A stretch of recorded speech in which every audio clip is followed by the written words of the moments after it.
Good morning, and welcome to the Unitarian Universalist Fellowship of Huntington. I'm Ellie, your worship associate this morning. I use she and her as my pronouns. If it's your first time with us, let me tell you a little bit about the house that you've walked into. We put love at the center here, ahead of doctrine, ahead of certainty, ahead of any one belief. The people sitting around you are Christian and Buddhist and Jewish and humanist and atheist and still deciding, sometimes several of those in one family. And we like it that way. What we share is a way of living. Show up, tell the truth, look after each other, and keep working toward a world more just and more loving than the one we've got. And love at the center means you. If you're queer or trans, this congregation celebrates you. On purpose, out loud. If you're an immigrant, whatever your paperwork says, you are our neighbor, and this house knows it. Children belong in this room as much as anybody else does, and your questions are welcome, those most of all. This faith was never handed down finished. It gets worked out in rooms like this one, question by question. Summer runs at its own pace around here. Reverend Israel, our minister, is away, planning the coming year of programming, looking after his own 2 kids, and attempting some actual rest. He's back in the pulpit in September. Until then, each week, a member or guest takes the morning with something they know and love. It makes for some of the best Sundays of the year. Today, instead of a formal sermon, our music director, Dylan DeFeo, and our guest, Dave Chorowski, will have a conversation about musical influences from Northern Africa, Western Asia, and the Middle East. Sit or stand for music as your body prefers. Come and go as you need. And stay for refreshments in the social hall afterward. There are people here who would genuinely love to meet you. Each Sunday, we light the chalice of our religious heritage. We do this for our ancestors, who taught us through their various religious traditions and by their actions for justice and hope. We do this for our children, who are learning the traditions we teach and who learn more from our actions than our words. We do this for ourselves, so that we are inspired to remember our beginnings, reflect on who we are now, and spread our wings as we understand who we seek to become.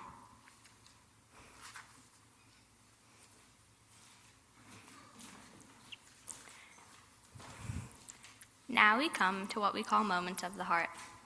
This is a part of the morning where we say what we're actually carrying, not just the fine thanks version. We do it in front of each other because carrying something alone is often what makes it heavier. We know we can't fix everything here. You can just stop being alone with it. If something's on your heart, there are cards in the baskets along the side ledges and folks nearby who can lend a hand if you'd like one. Write it down and while Dylan plays, bring it up to our pastoral care associate Martha at the front basket. I'll read them aloud, not because it fixes things, but simply because there's power in shared life. And card or no card, anyone can come light a candle. No words necessary.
birthday to my 91-year-old grandfather, Nick. We joyfully celebrated with family and friends.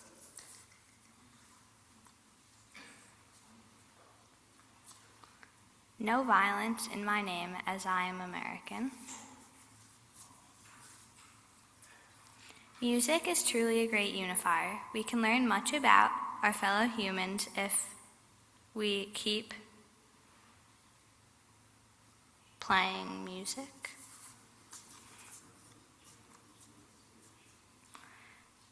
Praise to Jan, who stood by Bill when he needed her. Wishing health and strength to our neighbor Donna. Carol Dewey is recovering from hip replacement and is doing very well. Cards are welcome. That's all. Let's have a moment of quiet with all that.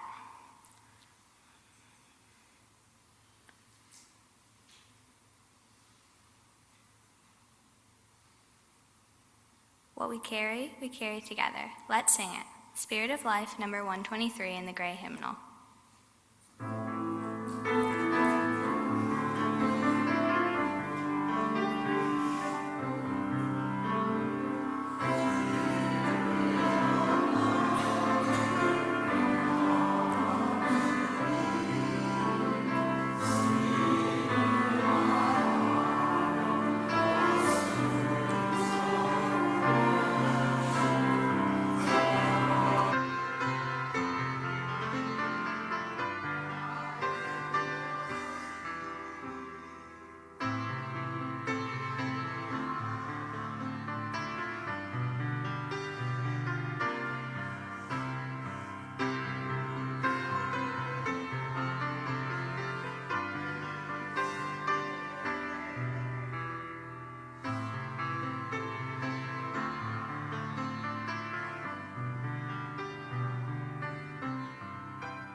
Good morning, everybody, brothers and sisters, comrades and friends.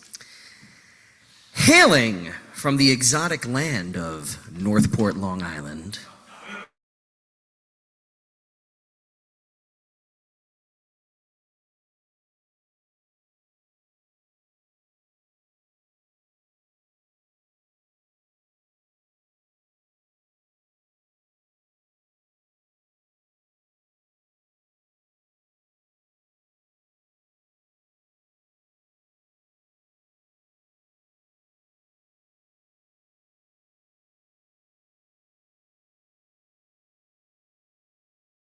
produces hip-hop and plays bass in a rock band. What's the name of that rock band? What is it? That's what's here. I don't know. When is this cola? When is this from?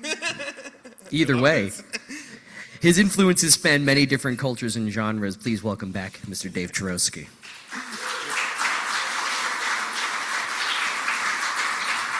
Little fun fact, Dave and I went to high school together in Northport, and we didn't always vacillate in the same circles, but we did know a lot of the same people, and we did eventually share the stage that time with our mutual friend Tommy Shelton, his band Zuvembis, so that was a lot of fun.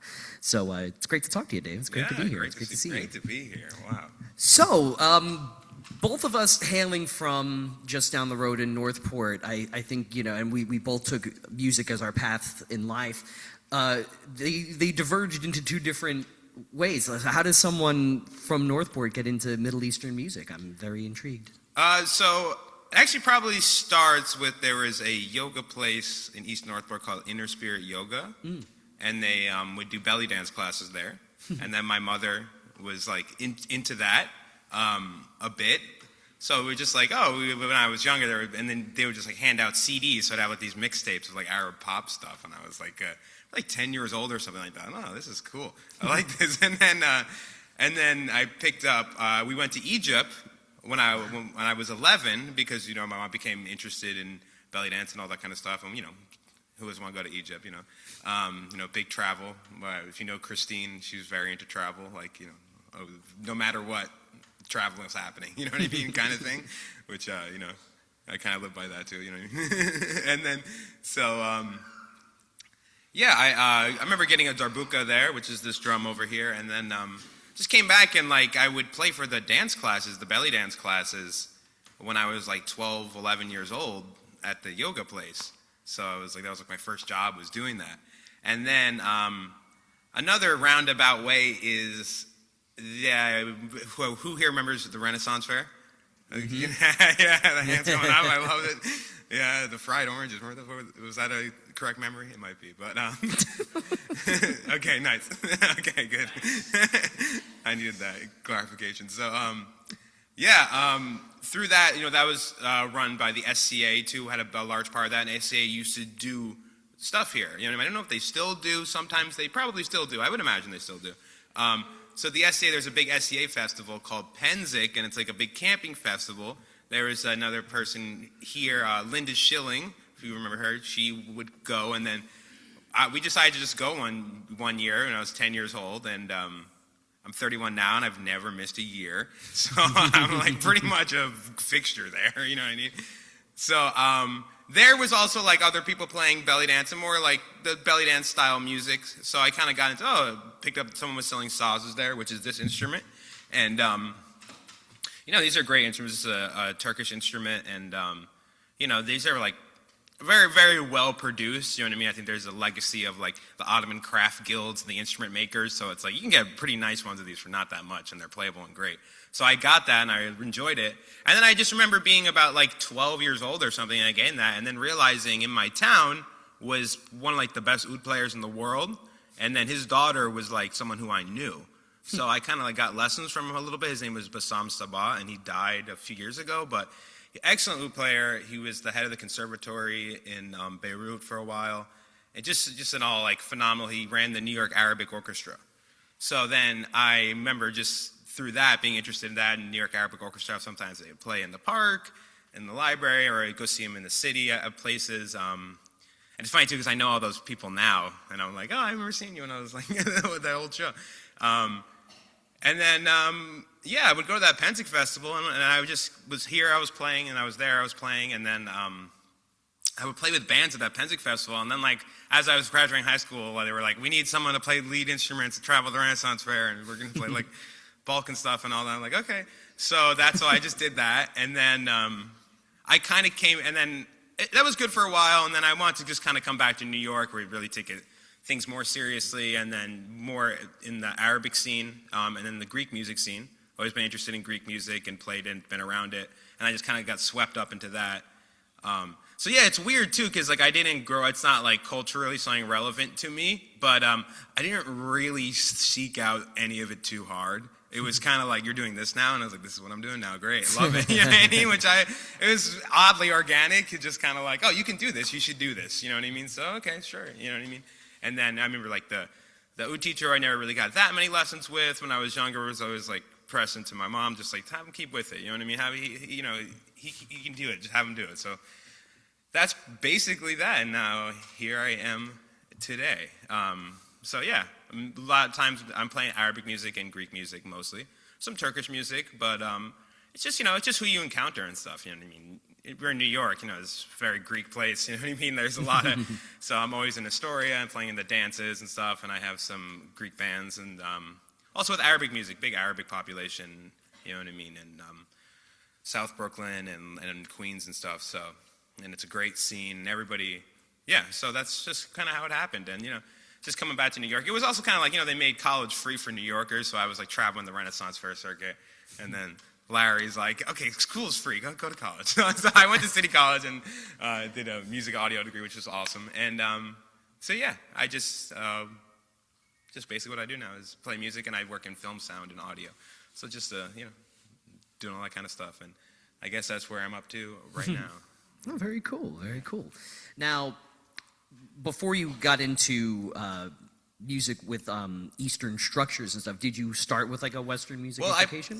I picked up bass, and then I played bass in high school and all that, but I never really I I never really like was that like passionate about it. I actually remember even like, especially like traveling and going to the Renaissance fairs and you're hanging around people and I'm like going and play with these bands, but then after hours everybody's hanging playing music all night long and I'm like going to places like Texas in the middle of the country and other places and people are playing, you're like, oh, okay, this is like, oh, we're doing this now. Like, oh, this is like a blues scale? Oh, interesting. You know what I mean? So that was like when that all kind of came in. And then it's weird too because the other side of my music, especially when I was younger, I was just doing all like rap and hip hop related stuff, which all my friends still do, and I'm still like, friends there, but I don't really do much of that anymore just because just so focused on performance. So it was almost kind of like that, and those couldn't be like more kind of separate in a way. Like I always, and I'm, just. So to that point, like, why don't we get into the building blocks about what makes Arabic music, Middle Eastern music, Greek music, what makes it distinct from music the way we perceive it? Yeah, so there's a thing called maqam, and maqam is basically a scale of modes, and it's not entirely dissimilar to Western music. You know what I mean? Even the idea of like a linear melody up and down, like this all comes back to like religious practices usually when it comes to like any sort of recitation of prayer and stuff like that. Like I think people kind of don't really realize is that even just the linear melody form like this, if you have like the Middle East and you have like the Europe and stuff, like they have that, and when you go farther stretches, you absolutely don't have that. You know what I mean? The music of indigenous America is not like lines up and down. Music of Eastern Asia is not really like that. And other places, truly not really like that. You know what I mean? Right. Even just the general concept of a melody or linear melody comes from like, what you would consider like Fertile Crescent, you know what I mean, kind of area, ancient Persia and stuff. And that like kind of all comes, and it's all super related. You know what I mean?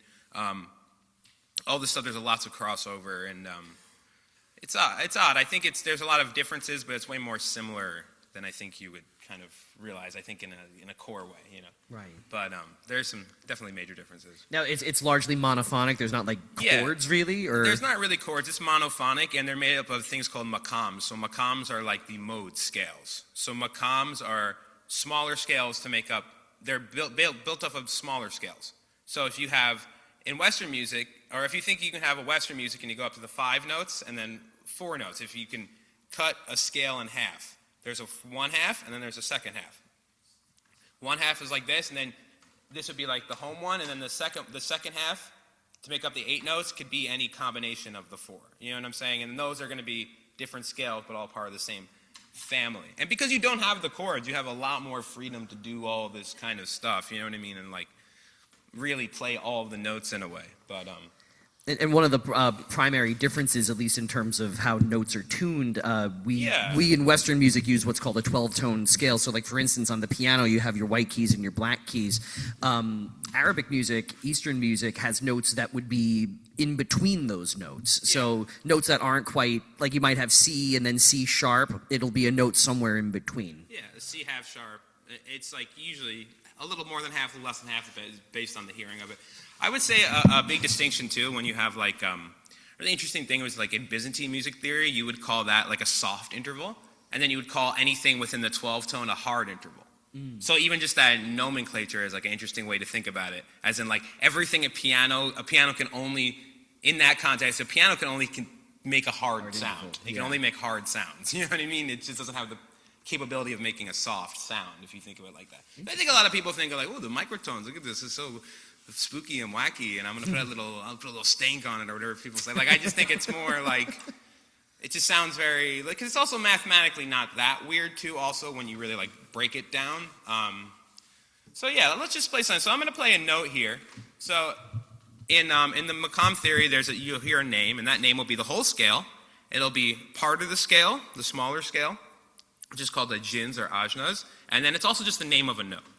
So this note I'm gonna play is called Sega.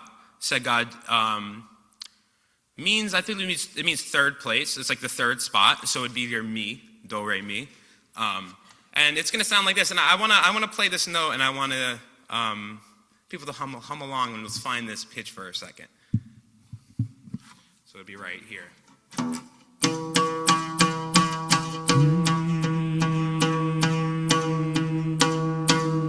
Hum along. So So in context, unless you have perfect pitch, that's tuned to 440. This is just a note existing in anywhere. You know what I mean? I think since before your ears have been cleansed, palate's been cleansed. So we have this nice note. It's called Sega. So now I'm going to play what's called a taksim, which is like an improvised solo, or a mawal more like, which is like a rhythmic solo. And I'm going to play within the larger makam of Sega, which is the namesake of this note. Sega in Turkish or Sika in Arabic.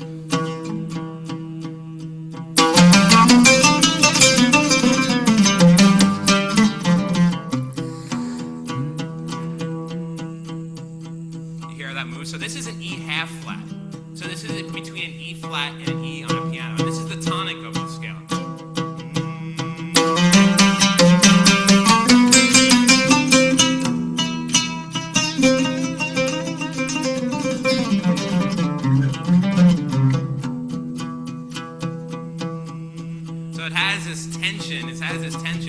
It's a very weird interval, but as soon as you hear it and you get it in your head, it does make sense. You know what I mean? So if I'm in Sega, within that there's other families. Sega is also the three note. Sega is this. So Sega Ajna is three notes. The whole scale.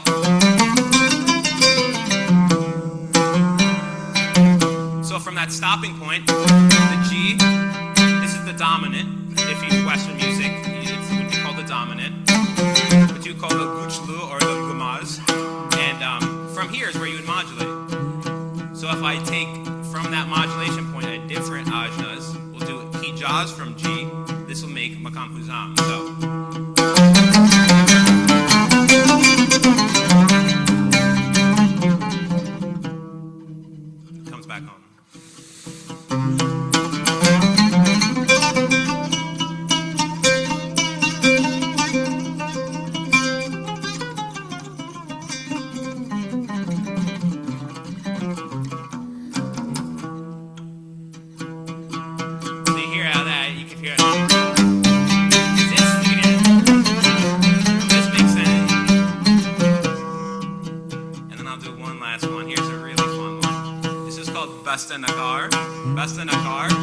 Is going to use from their third note, we're going to use Saba. Saba means good morning. Saba is good morning. Saba here is good morning in Arabic. So ready? It goes.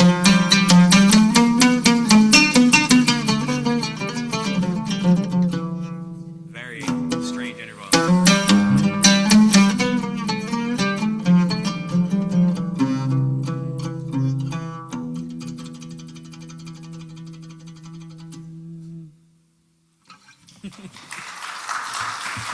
So that's a little demonstration.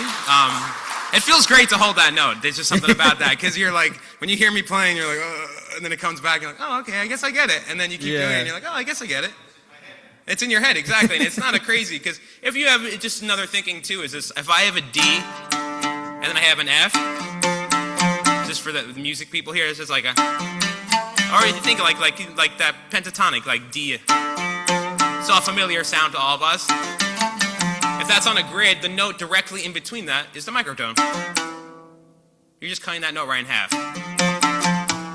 So it's pretty much a just interval, you know what I mean? And also, yeah, dissonance is also a ratio. It's a fraction.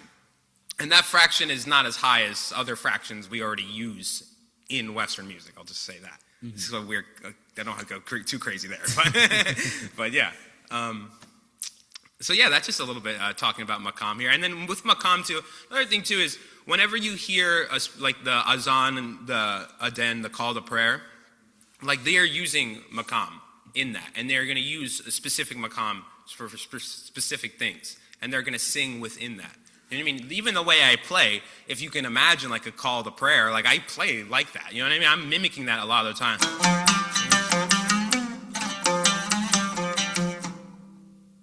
Big pauses. A call to prayer for a Quranic recitation. And also in the Byzantine thing, so Orthodox Christianity, you have the exact same thing. If you ever been to like a place like Athens, you'll hear the amanes and stuff, the aman aman, and they'll do the whole thing, and they're using the same scale. It's all the same exact tradition in Islam and Christianity. And then you have in Judaism the pismonim, which is the Jewish version of that. All very similar. So yeah, question. We have a question. Oh, yes, great question. This is called an oud. This is just, oud literally means wood. So it's oud. It's not really a real O. It's like kind of a O-ish sort of letter, and that in Arabic. And then it's called oud in Turkish, which is U-D. And they say uti in Greek. All these instruments and all these things, especially the drums, which I'll get to, have a million different names. And if I'm like, oh, I know you're, okay, I'll say this based on where you told me you're from or where I think you're from. You know what I mean? And there's a million different names. But, so yeah, this instrument is a very interesting instrument. It's like the instrument in a lot of music. It's very, very, it's like the line of instruments, sometimes people call it, which is a great, But there's also a biblical context to the construction of it. Is with the... someone help me. This is Cain and Abel, the brothers. Mm-hmm. The brothers. They kill the brother. He hangs him on the tree. Bent. This is his foot. Oh. This is half of his body, and this is his foot. Yeah. Wow. I know, right? So yeah, there's an interesting link there. Yeah, right. Yeah. So. I find it interesting too. I mean, the material of the strings, is that like traditionally like gut? It would be gut, yeah. I use an imitation gut and steel. And then the oud, it also used to more commonly have frets. And then it would be less strings, but then it kind of got more complicated over time, you know what I'm saying? Mm-hmm. I think it's sometimes a misconception that people think older instruments are going to be fretless, or like hand drums particularly. But you have to realize, like, that comes with the technology, you know what I mean? The technology has to make it so you can use your hands, you know what I mean? It's like much easier to pick up a stick, you know what I mean, and hit a drum, And same with an instrument. Making a good fretless instrument is a difficult task. So yeah, this is fretless, so I'm just going to play everything basically by ear, you know what I mean? Yes. You didn't raise your hand. Decorum, please.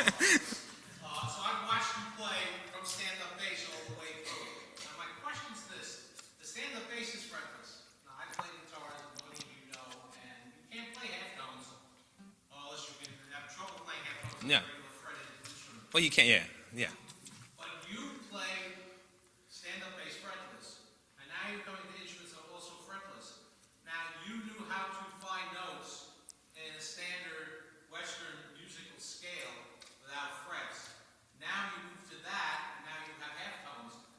Can you now pick up a stand-up bass and you remember where your fingers go in Western music versus flipping? Well, yeah, it's going to be extremely similar. It's not different at all. It's really just a few extra little notes here and there. It's not that much to. Those extra notes, what I'm saying is you have to put your fingers different than where. Yeah, but regardless, all of it is, it's all ear.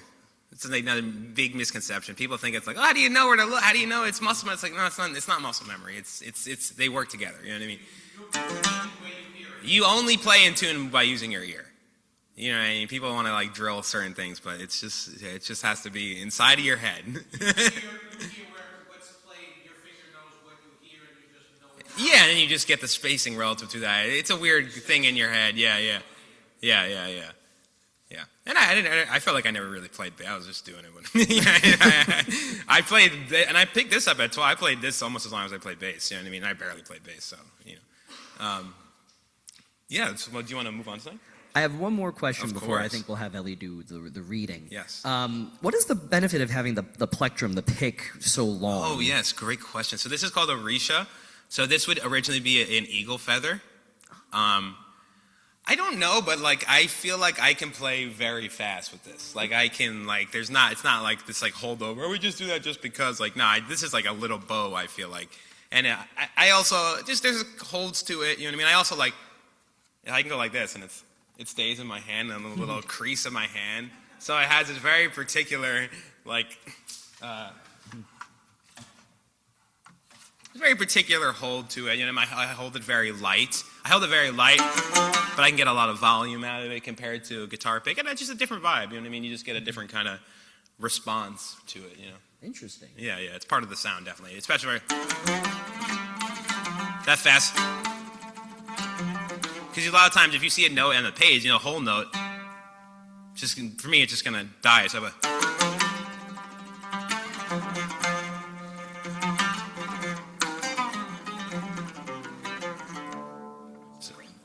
yeah, it's like vibrato. And this instrument too is doubled string. It's an interesting concept. They're the exact same. So no two things in nature will ever be tuned the same frequency. It's just impossible. So there's always be a warble.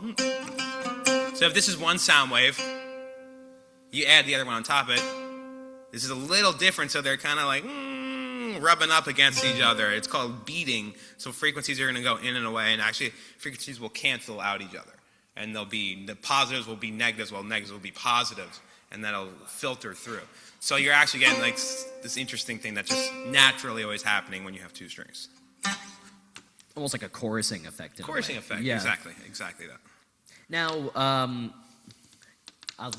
Ellie, I think you should do the reading, then I have more questions. But yeah.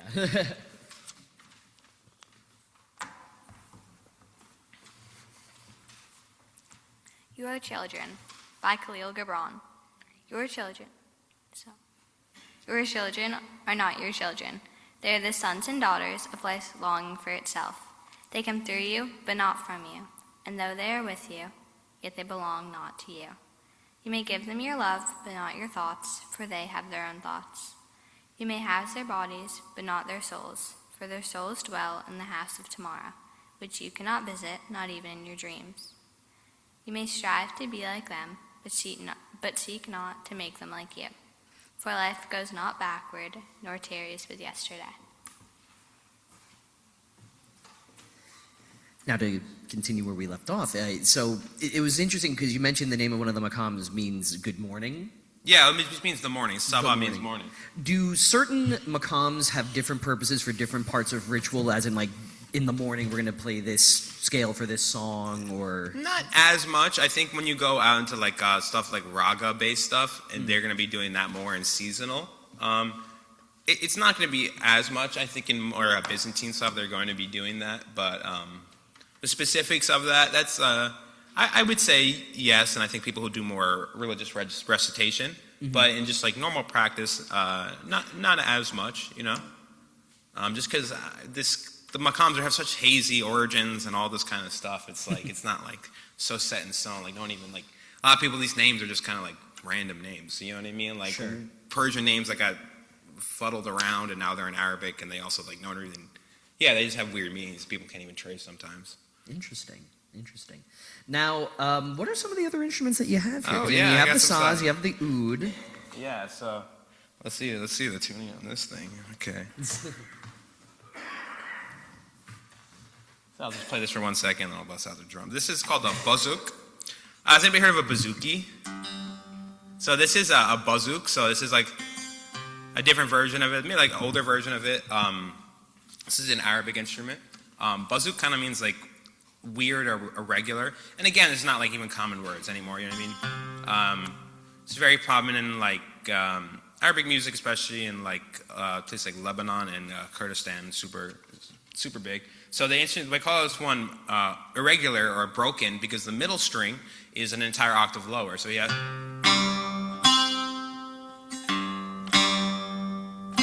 So yeah, this. So when I play here, that's like you would playing on piano. You know what I mean? So.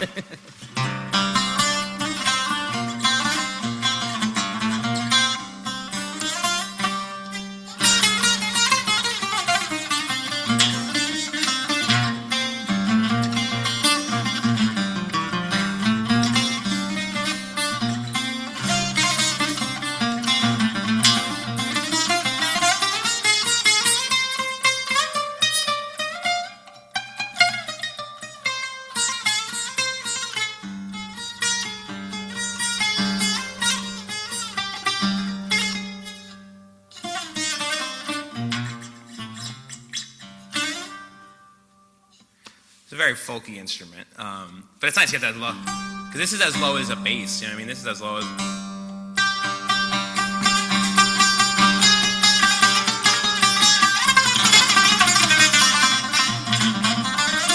This is very like, you hear it says like weddings, like ripping. You know what I mean? It's like all distorted and stuff. You know what I mean? It's a very fun instrument. It's usually just 2 strings too. Sometimes people add the extra one, which I like to do. Are the frets movable on both of these? The frets are movable, yeah. And so this is a saz. This is a jura saz. So this is like a tiny instrument. This one has definitely way more ritual and religious connotations, especially with the Alevi sect of Turkish sect. So this is like very like kind of singing and playing with the instrument, you know. These instruments don't have any like super particular tuning. It's basically there's a large one, and then there's like a middle one and a large one, and there's like a super big one, and this is like the smallest one. You know, I always think like you know that samurai swords, to get the big one, middle, and the little. This is a little one. So people always know that one. So yeah. So that's this one, the jura saz. I've also heard of like a balama saz. Balama saz is going to be like the larger one. That's like one. the more standard one. Yeah, and that's going to be a different kind of music. This is more like folky. Yeah, I think there's a guy on the internet who's kind of like pretty popular. This guy's like Ozgur Baba or something, and he plays with a big beard. And I feel like a lot of people always know him. So, that's not. So yeah, I can get to some drums here. So right here, this is called a rick. So this is much more than a lowly tambourine, and incredibly more expensive.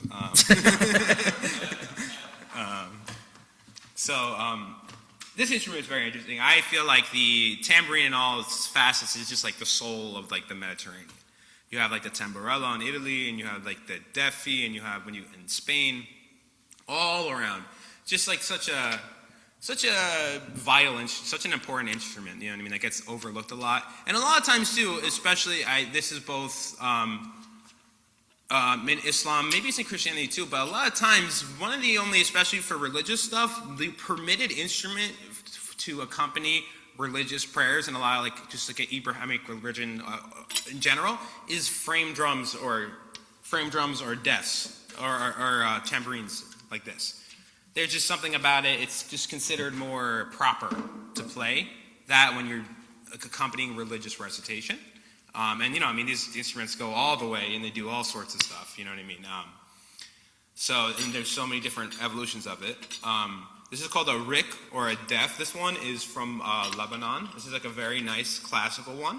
If you ever go to a concert of classical Arabic music, usually like, which is stuff they call the golden era of Arabic music. There's these big artists, and probably the 30s to the 60s, to these big orchestras, these big complex pieces and stuff. There's some really famous ones. There's Kulthum is the singer. Yeah, Kulthum is the singer from Egypt, and you know what I mean. She's like a natural hero. And I mean, these songs will be like 45 minutes long. All these changes and everything, and always this instrument is like the head of the rhythm, head of everything. You know what I mean? So it's played in a few different ways. You have this is the classical style.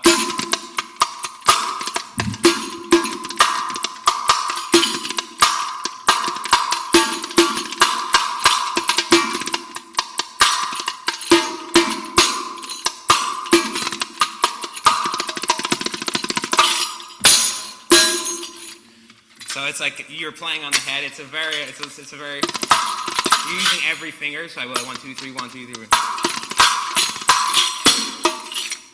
I'll move this mic over. But and then you have this, which we call the cabaret style, which is up.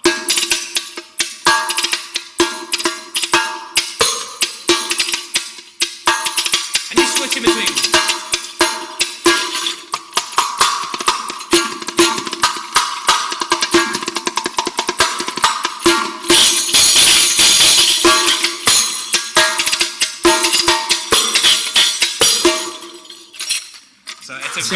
It's a very fun instrument, very versatile. Yeah, just for this little tambourine, there's so much going on.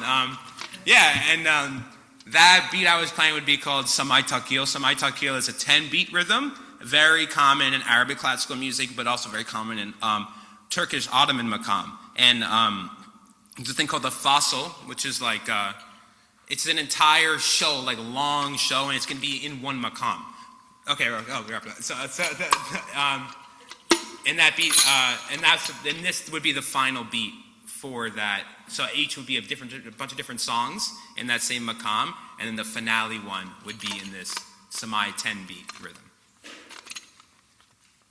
So it was like when we were counting it before, it was 1, 2, 3, 1, 2, 3, 1, 2, 1, 2, like that. Yeah. If we have a second to play it, yeah. Let's try it. Let's try it. So it's going to be, the beat is 3, 2, 2, 3. So you have 1, 2, 3, 1, 2, 1, 2, 1, 2, 3. 1, 2, 3, 1, 2, 1, 2, 1, 2, 3. 1, 2, 3, 1, 2. 1, 2, 1, 2, 3. 1, 2, 3, 1. You can clap. 1, 2, 1, 2, 3. 1, 2, 3. 1, 2, 1, 2, 1, 2, 3. 1, 2, 3,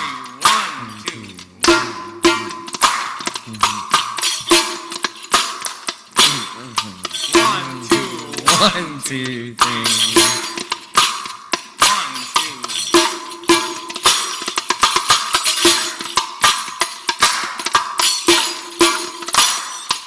Last one.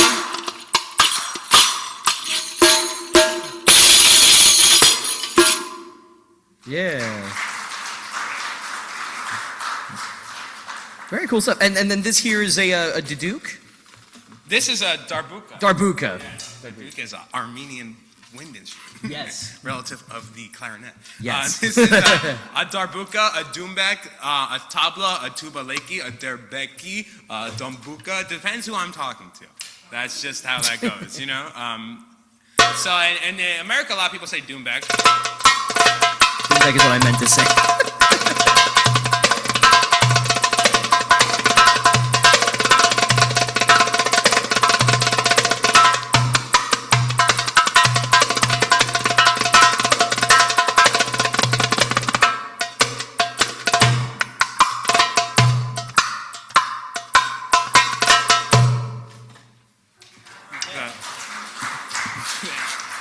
Now it's interesting seeing, like the cultural diffusion here, because I think it seems like the technique is a lot of fingertip, and it makes me think of like tabla playing in India. Two guys in the 90s, the Ahmed brothers, went from Turkey to India, and they brought back a bunch of stuff, and a lot of people do it. There you go. Yeah. A lot of similar stuff, but yes, it's 100% that. Fantastic. Yes. That's good, because there's so much texture just in one. Exactly. So it's like instrument. I go like this, index ring. So it's 2 hits. It's called split fingers. It's one, you're splitting the hand in half. Gives you a lot of speed. Very cool stuff. Yeah. Now, a lot of this, I'm not assuming. I think we established it comes from a lot of Muslim music.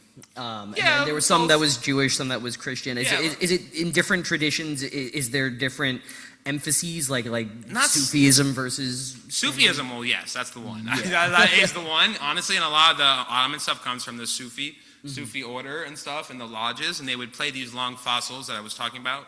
They would play them there.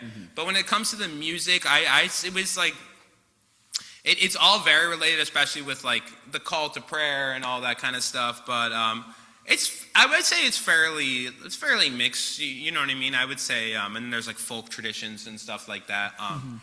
A lot of it lives outside of it. You know what I mean? And I think like, you have a lot of, especially the musicians were always converging places of all, like, especially like the Christians and Muslims and Jewish people in the Middle East, like they all kind of like play. You know what I mean? Like there's so much stuff you play.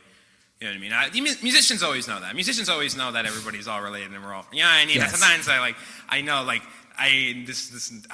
obviously plenty of atrocities in the Ottoman Empire and all that, and I just think obviously, but like I've been in the Greek scene a lot. When you talk to Greek people and you mention like Turkish, they're like, oh yeah. Because the musicians, they know, like, it's all, but then sometimes the average person that's, like, non-musician, they get, like, really, I'm like, oh, I forgot that. Like, yeah, you're like, oh, okay. You know what I mean? Like, just, so that's, like, an aside. Music will always, secular music will always kind of draw secularism sometimes. You know what I mean? Sure. It's just kind of the way it is, But it's interesting, I guess geographically, I guess a lot of this converges in Asia Minor. A lot of this Yeah. converges because we have Greece on this side, you have the Middle Totally. East on this side. I know Yeah. Turkey's, I guess it's technically the Middle East. I guess No, it's debated. It's debated, you know what I mean? Yeah. I mean, yeah. There's the Near East is like, the Near East is technically Greece, the Balkans, Turkey, and that area. That's all kind of related. That's technically, you know what I mean? If you look at the Roman Empire, it's all the same. You know what I mean? Right, Like, right. the Roman Empire, the Greek Empire, it's all the same, you know? Very cool stuff. So what we're going to do right now, we're going to go over to our offering and split plate, and I'm going to do a little meditative music, and then after we extinguish the chalice, we got a song that we're going to play together, right? Okay, yes. Yeah, and I remember so the name, Paspasos Coupes. Paspasos Coupes means I want to break cups. I want to break cups. What exactly is the, is there a spiritual meaning, or is that just No, fun? it's just like, It's just for fun. No, it's just a thing, you know. It's rowdy music, you know. Cool. So I'm going to follow along with chords on that one too, and then obviously, you know, the fixed temperament of the piano. I mean, well, the piano's a little out of tune from the summer, so maybe it will actually be more in tune than we expect usually. But that's going to be a lot of fun. So we're going to do our split plate first, and then we'll rock out towards the end of it. All right.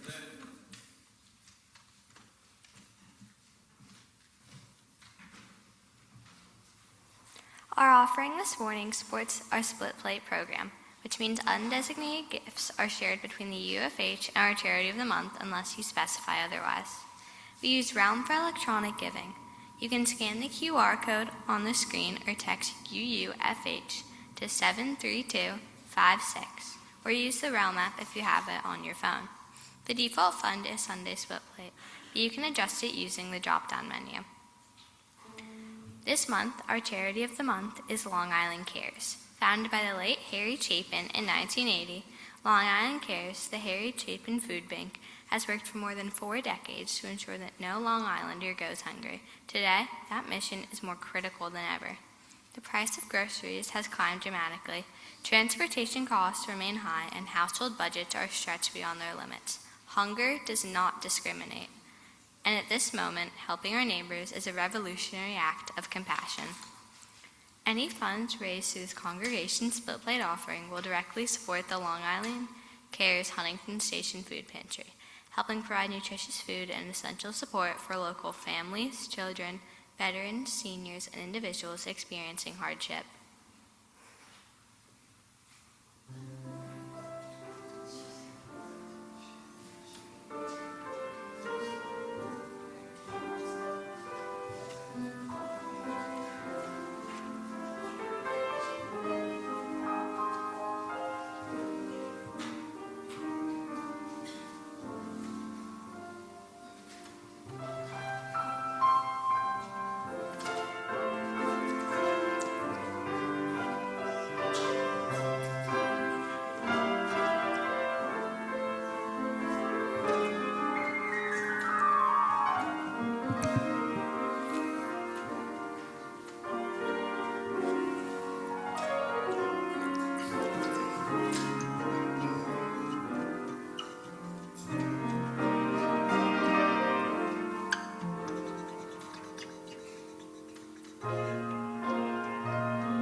Among the generations. The warmth of this community flows among the generations for all our learners and all our teachers. May the love that connects us here bless the lives of everyone we meet as we carry it into the world.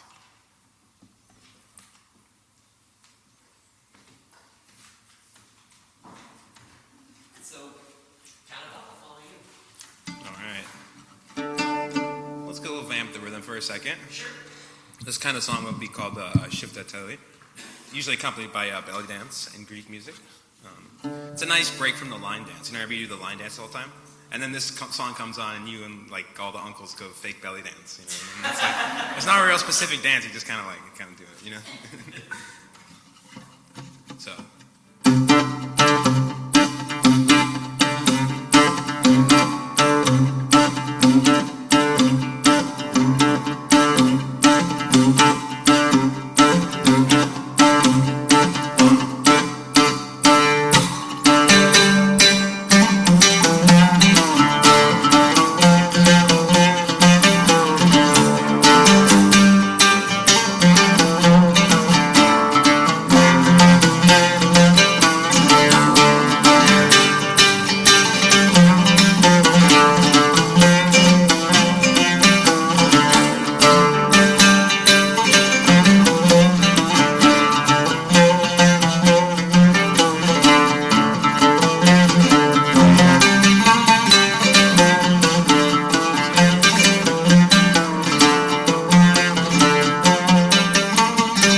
Dave Churowski, ladies and gentlemen.